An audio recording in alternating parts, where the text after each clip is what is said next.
Can Pakistan launch a nuclear attack on India due to the Pahalgam conflict? Pakistan has 130 nukes aimed at India. Saying this, recently a Pakistani minister Hanif Abbasi has openly threatened India as he always does. These 130 economic weapons like Gauri, Shaheen, Ghaznavi that we have kept them for India. And if you want to create some drama with Pakistan, remember that Shahid Zulfikar Ali Bhutto gave nuclear weapons to this country. He says that if India stops Pakistan's water supply, which India has already done, then Pakistan will declare a full-scale war on India.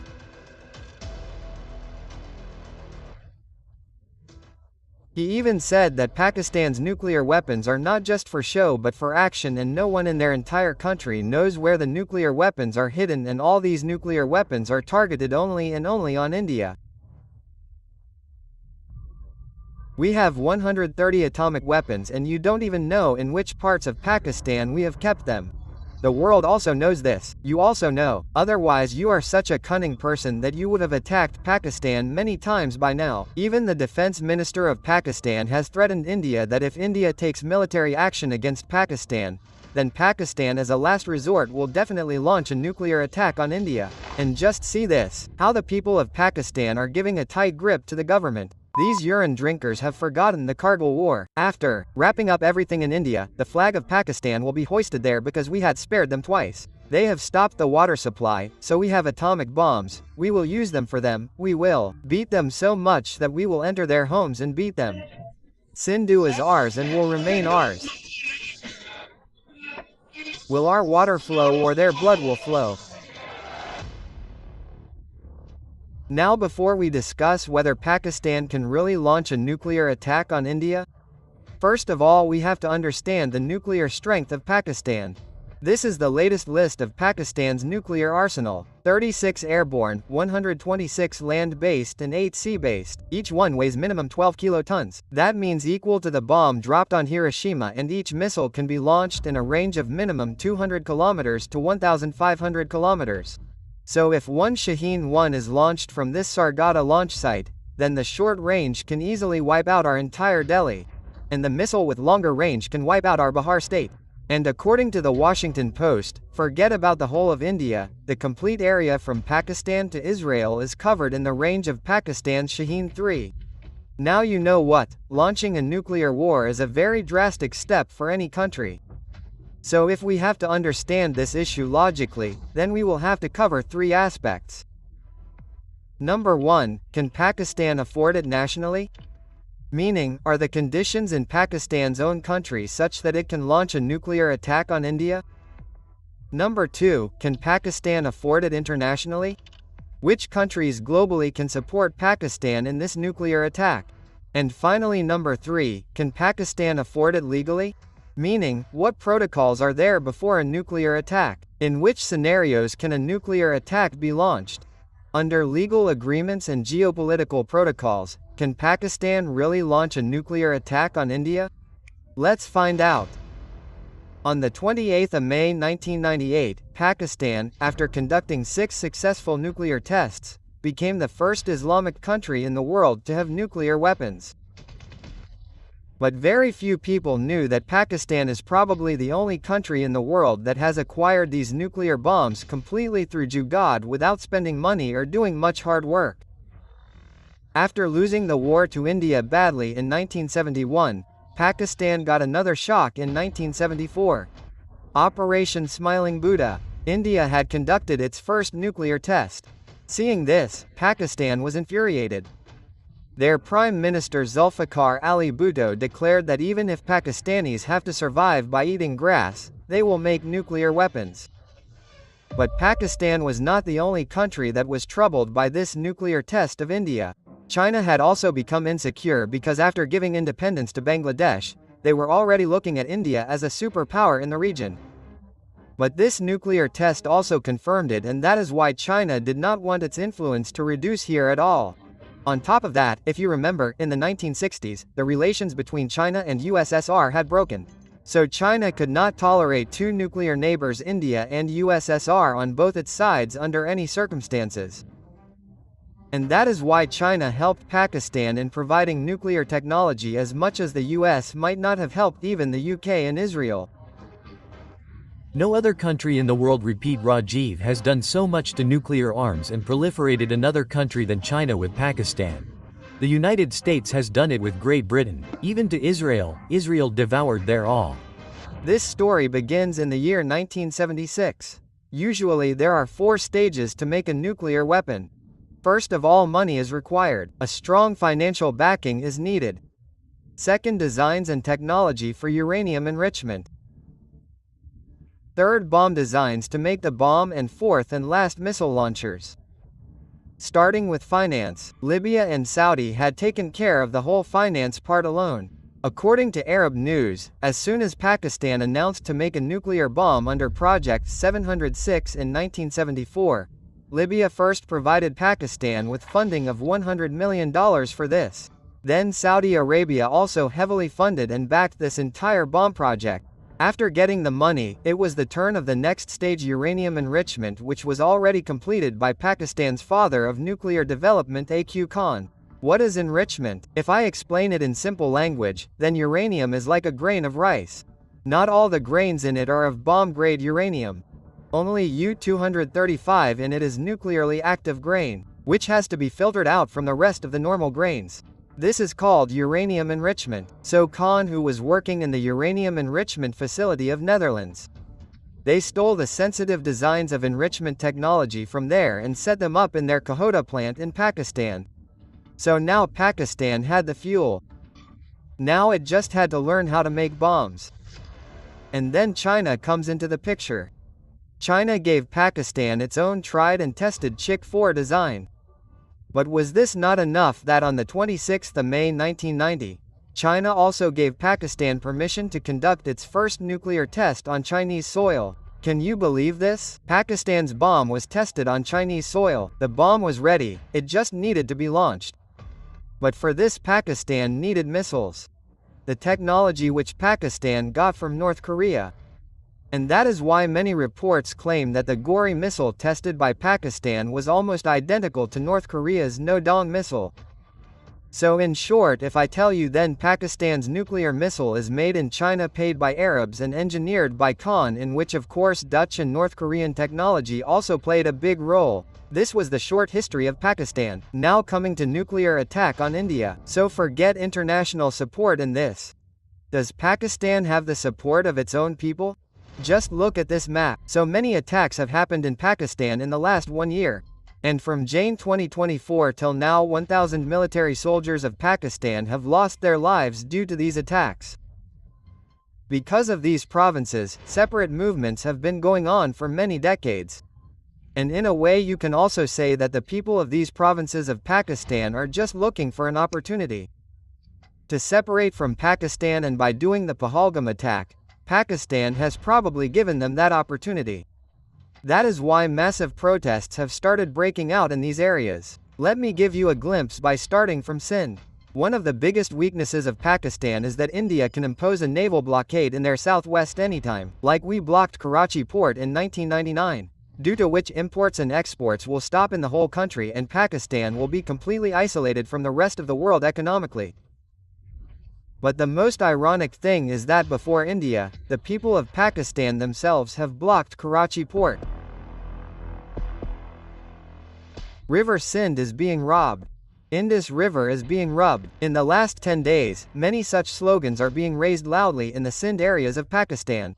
I am sure you must be knowing that Sindh province has been demanding a separate Sindhu country of its own since 1971. For which many separate movements and protests keep happening in this region. But recently, in the month of February, Pakistan had launched a new project.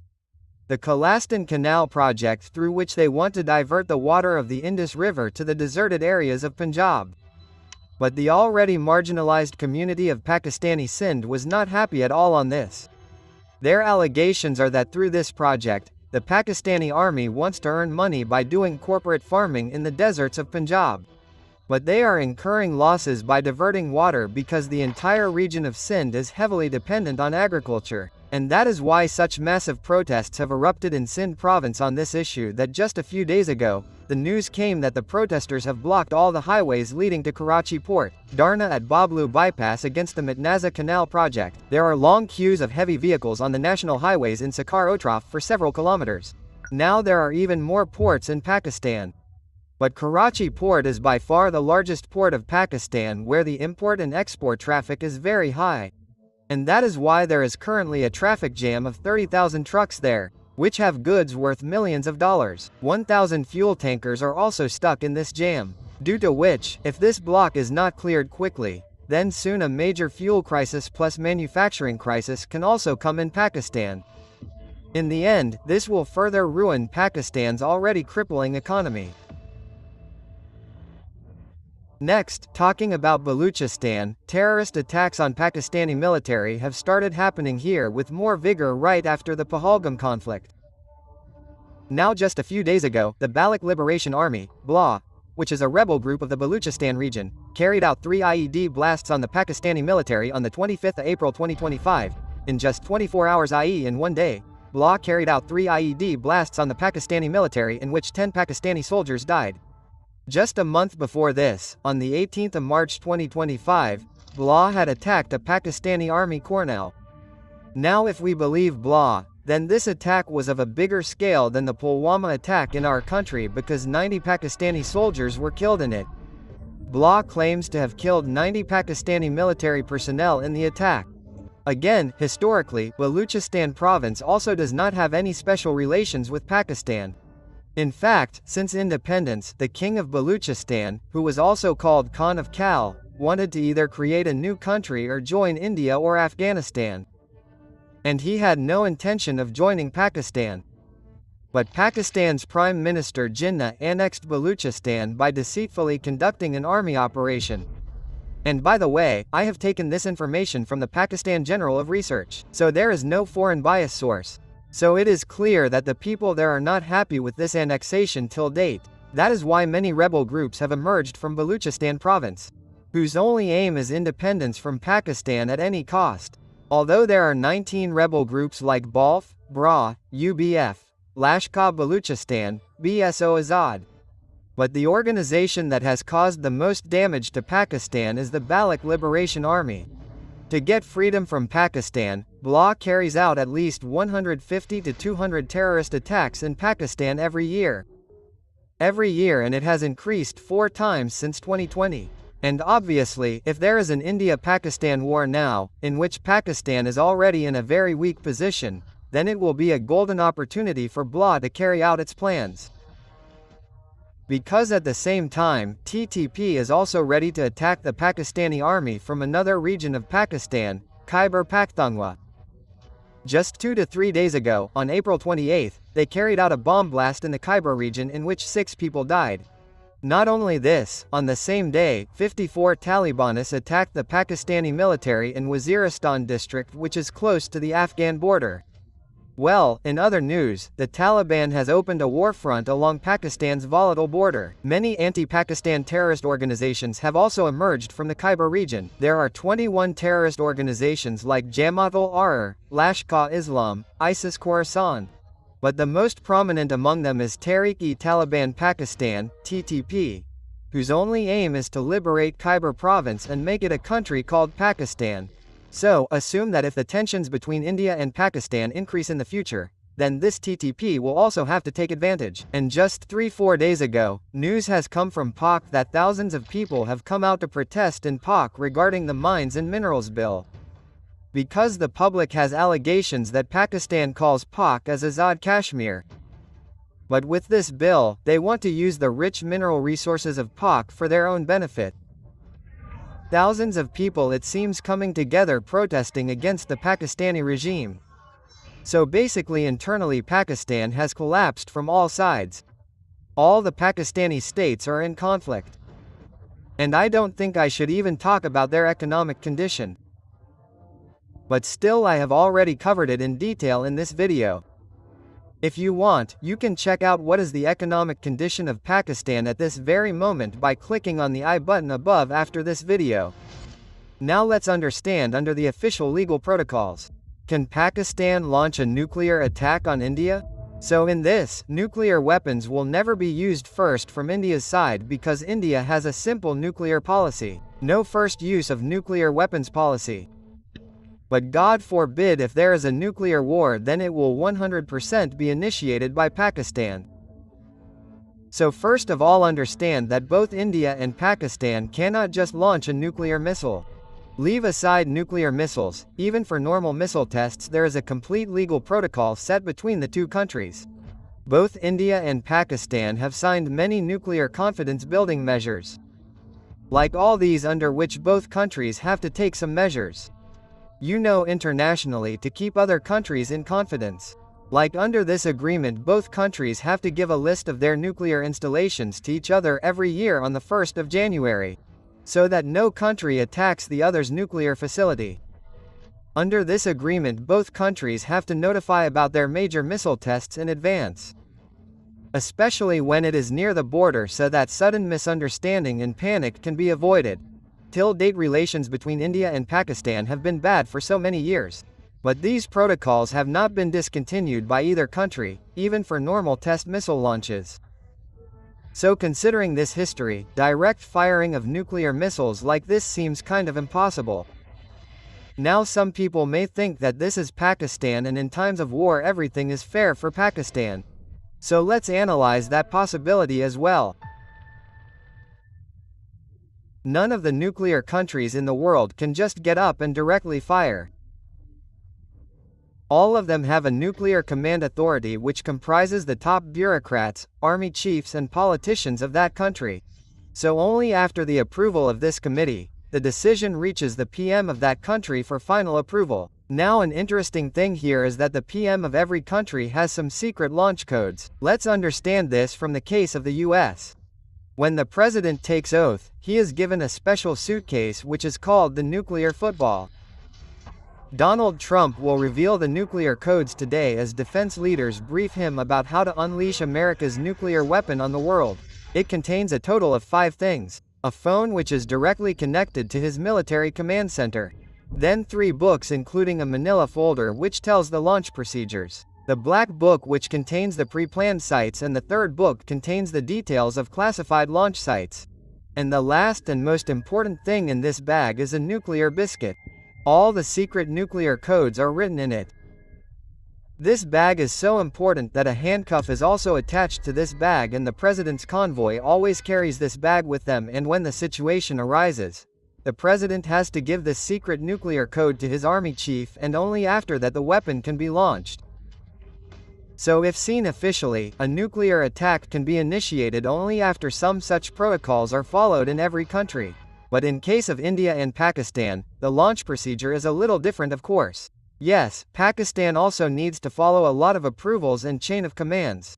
Only after which they get the nuclear codes. But despite this, they cannot launch the attack immediately. Just look at this chart. In this, except for 5 countries, Russia, US, UK, France and China, all their nuclear weapons are non-mated, including India and Pakistan.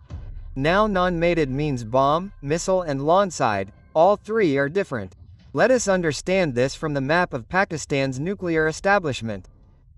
In case Pakistan finalizes the decision to launch a nuclear attack on India, then Pakistan will have to take the bomb from this Dara Ghazi nuclear complex to this faraway Taranawa missile complex for assembly. And after that they will have to take the assembled missile to these launch pads like Masroor and Shabaz. This is not a matter of minutes. In this, basically Pakistan will have to make heavy movements. And the same thing was told by retired Lieutenant General Satish Duaji, that today the world is surrounded by a web of satellites. So as soon as any controversial movement of Pakistan takes place, the whole world will see it, and immediately it will turn against Pakistan and it will have to face massive international repercussions. I highly doubt that in this matter, some of its selected allies will also support it, like China and Turkey. Just think, so many sanctions were imposed on Russia due to a simple conventional war, whereas Russia is a global superpower, plus China was also backing it. So just think, what will the world do to a rock country like Pakistan for a nuclear movement? When the movement takes place, the world will pick it up, sensors will pick it up, satellites will pick it up, so there is a whole lot. You can clearly see that rattling is different, but actually putting into effect has different dimensions. And to be honest, looking at the economic condition of Pakistan, forget about nuclear war, it does not even want to take the blame of Pahalgam attack on itself. Apart from this, if we look at the investigation reports of credible agencies like CIA, then recently 6 to 7 days ago, the US also declassified a secret CIA document of late 1990. In that too, they had written that even then there were only 20% chances of nuclear war between India and Pakistan, when the economic condition of Pakistan was better than now, and at that time there were legitimate official wars going on between these two countries. In fact, in the Uri surgical strike in 2016 and the Balakot air strike in 2019, India had attacked Pakistan by entering inside it. Even then they had the opportunity, but forget about nuclear attack. They did not even counter-attack.